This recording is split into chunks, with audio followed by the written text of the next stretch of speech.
Hey everybody, welcome back to the Leverage Advantage show. And today we are very humbled, grateful and honored to have Mario Berta with us. Now, Mario is the founder and CEO of flyspaces.com, a tech startup that empowers SMEs to get access to flexible office and retail space. Now, he's previously served as a senior consultant in the PLDT group, or Philippines' largest telecom and conglomerate, in the areas of innovation, digital transformation, sales, and startup culture. He was also formerly the director for growth for Nova Founder, a tech incubator and VC firm that boasts amongst its investors Richard Lee, one of Hong Kong's richest tycoons and Asia's regional co-founder of Rocket Internet's Easy Taxi. Mario, thank you very much for joining us today.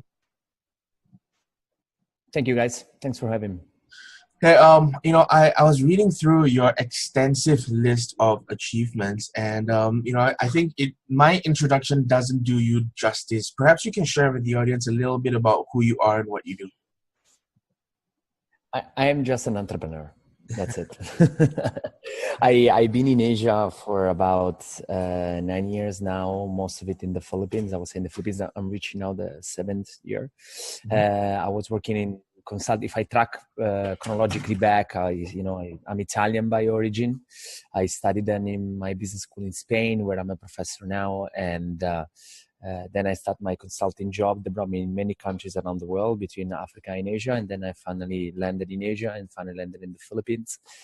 And then I joined Rocket Internet, for which we built a couple of ventures, and then Nova Founder, for which I managed one venture, and then I just decided to become 100% entrepreneur.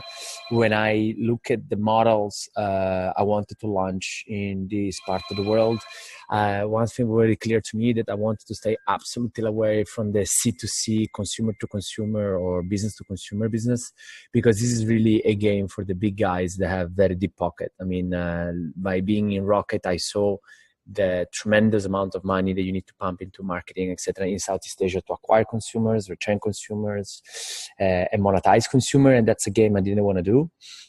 Well, at least I didn't feel comfortable of doing it. So I decided to build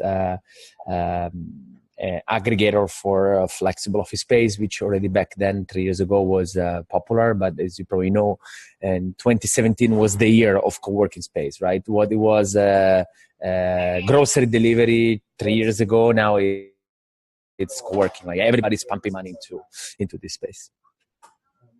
Excellent, man. I love that you've had that experience with Rocket Internet. In fact, actually, my business partner and I were meant to open up markets for Food Panda with Rocket Internet in Malaysia and Thailand. But we actually declined that offer to work on our own startup. But I'm sure that experience would have been amazing for you. I think Rocket Internet is the best business school in the world. So I'm very proud to have part of. People have maybe diverse opinions than me, but Rocket Internet turns me into an entrepreneur. Without them, I wouldn't be who I am today. Absolutely. And I mean, let's talk about that Rocket Internet model as well. I think a lot of people give Rocket Internet flack for not really being innovative or just for copying business ideas that work elsewhere. But I think they don't realize that it takes a lot of work and real innovation to make something that works somewhere else work in a market like Asia, because a lot of people don't realize, especially, let's talk about Southeast Asia. Southeast Asia is probably one of the most fragmented markets in the entire world. Every border you cross, you're speaking a different language. So, I respect a lot of the Rocket Internet people that are able to make models that work elsewhere, work in Southeast Asia. Yeah, I mean, the first things I teach in my Asia strategy class in my business school is that, you guys cannot put Europe and Southeast Asia in the same way. Like, in Europe, we don't have borders anymore. Okay, we have different languages, but we have mostly one religion, one currency. We coming from kind of the same background. Then you go in Southeast Asia, where when you go to Singapore, which has the best airport in the world, or Manila, which has the worst airport in the world, right? So you can just not put them into one block. There is a tremendous and fascinating level of diversity, which require a tremendous level of adaptation. So, I mean, cash on delivery was basically invented by Rocket Internet. I mean, without Rocket companies in Vietnam and the Philippines doing cash on delivery, for instance, which was a real business model innovation. Now everybody's doing it, right? But Relocating was among the first one to implement it in this part of the world. So there is a lot of innovations in Rocket itself. Awesome.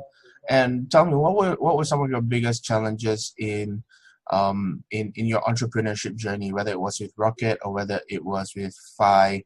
What were some of your biggest challenges? Well, yeah, I think first is that, ultimately I'm a foreigner doing business in a foreign country. So there is a lot of things you need to be looking at, right? So in Manila, which is the country I spend most of my time, perfectly comfortable, but now I'm focusing a lot of Indonesia. That's a new country I need to learn not necessarily the way of doing business, because in that way, Asia, it's a lot based on relationship, etc. But there is a new culture, is a new way of doing business, a new language.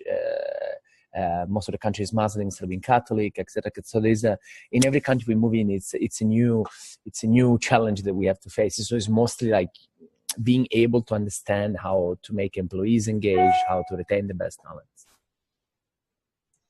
Awesome. And tell me, why did you decide to come to Asia, specifically Southeast Asia? I mean, I was sent here from my previous job, right? I remember I was in Angola, in Luanda, and my consulting firm says we ship you to Malaysia in 2 weeks.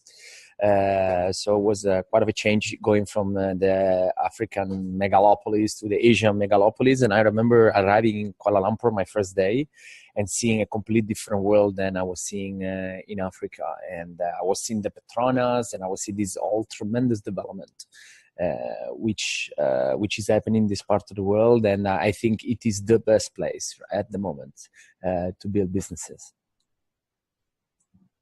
Fantastic, man. So you were formerly an employee and you decided to become an entrepreneur. What was that epiphany? What was that turning point for you? Well, I think there are two sets of entrepreneurs that are driven by money and entrepreneurs that are driven by vision. I'm the first one. I'm extremely driven by money. So I realized that with my skills, capacities, and team that I have, I could do exactly the same, but do it for myself and make more money. Then the business model I pick is something which is particularly close to me, because I saw that space growing under my feet in the Philippines, and because our organization is an extremely sales-driven and marketing organizations, unlike the typical B2C, which are more operational organizations. So that also fits with our strength in this part of the world. Awesome. And tell me what excites you most about the space that you're in now. Let's talk about, like, say, Fly Spaces. What excites you most about? Yeah, sure.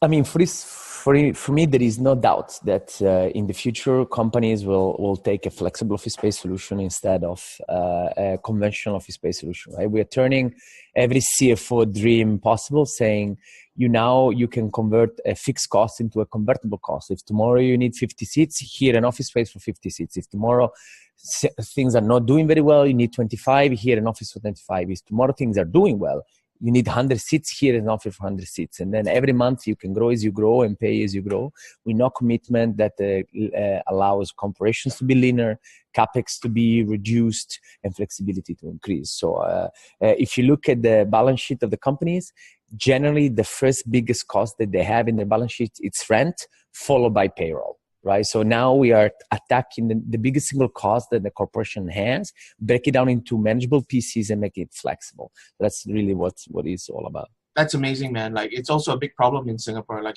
and for any company in Singapore, the two biggest costs, rent and payroll. And it's lovely that you're solving that problem. And in fact, one of my good friends, he runs a huge on e-commerce company. And he recently got an office for, say, 40 people last June.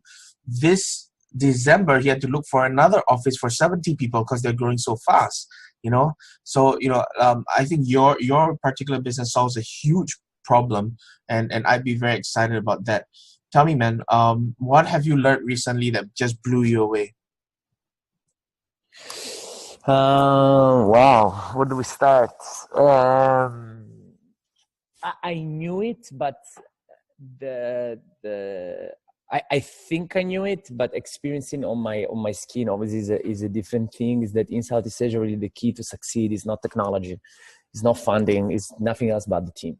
So 95% of my job is spent in recruiting talent, retaining talent, and make my employees and my team happy. You know, in the United States, you need to be the best of everything. You need to have the best engineer, the best marketing, the best funding, the best investor, the best locations, the best office, the best. In Southeast Asia, as long as you have a team, 90% of the job is done. So I strongly recommend all the founders to relentlessly spend time on their teams.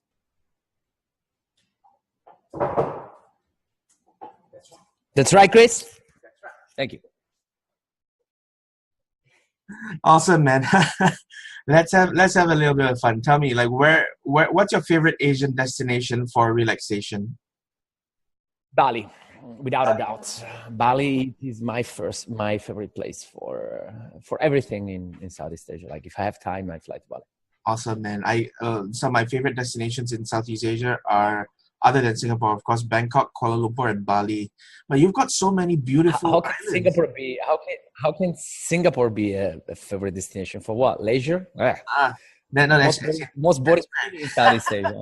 I hope I don't get deported by saying this next time I'm in Singapore. Singapore has a lot of good things. But fun in Singapore. Yeah, but fun in Singapore, I don't see them going together. No, that's just where I live, man. That's why I have to leave the country every once in a while to unwind. Singapore, it's not that fun, and it's way too expensive. I'm sure. Awesome, man. So tell me, just a couple of questions left. Like, if you had your time again, what would you do differently? Business-wise, you mean? Yes, absolutely.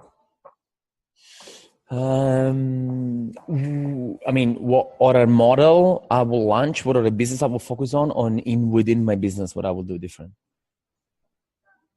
Well, actually, it's more generic. Like, in your life, if there's anything you would change, what would you change? If you were to go back 10 years, what would you do differently?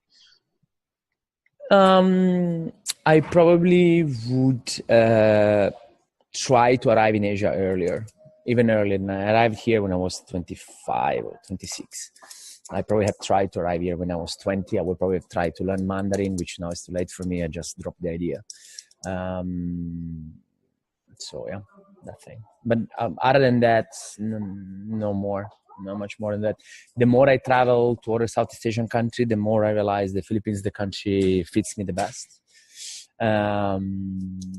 I love all the other Southeast Asian countries, but yeah, I really think that Philippines is my home. Awesome, man. Just some quick fire questions for you. You know, what's the best advice you've ever received?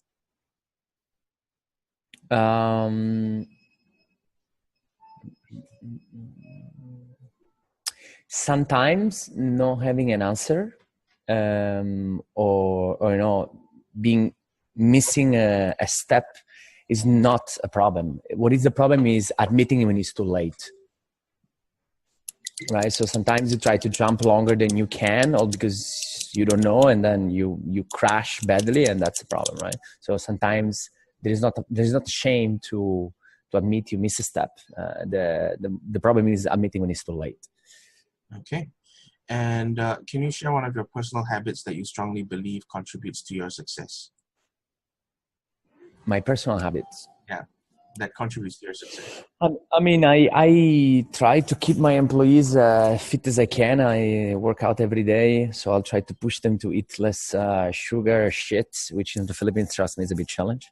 And also my employees in Malaysia, my employees in Singapore and Indonesia. Yeah, I think that you as a leader, you really need to inspire. That sounds like very cheesy and bullshit you find from the book. You don't need to be a Steve Jobs or a Jeff Bezos to inspire, right? So I see. Actually, let me put it this way: the strength of our organizations has never been to hire the top talents, which are MBA, former Harvard, former Goldman Sachs, former, but it's always been to hire young and talented kids. They only wanted to learn. So what we always say is that we hire young and talented kids. We bring them from a level where they are to Champions League. We give them superpowers. We transform them in superheroes. Okay, I allow my employees to go as crazy as they want on a lot of things. I allow them and push them to make mistakes, as long as it's an educated mistakes and not one mistakes. Great. Thank you so much for your time, Mario. I really appreciate it. If people are interested in finding more about you, how can you be reached and where should they go, man?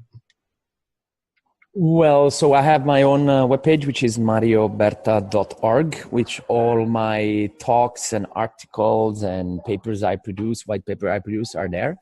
And my email, which is mario@flyspaces.com. Awesome. Thank you so much for your time. I really appreciate it. We're very honored to have you. Thank you so much, Mario. Thank you, guys. Hey there, thanks so much for checking out this video. If you enjoyed it, check out the relevant video here, and don't forget to subscribe to us for more marketing tips, techniques, strategies that are working for us, or just more behind the scenes fun. See ya!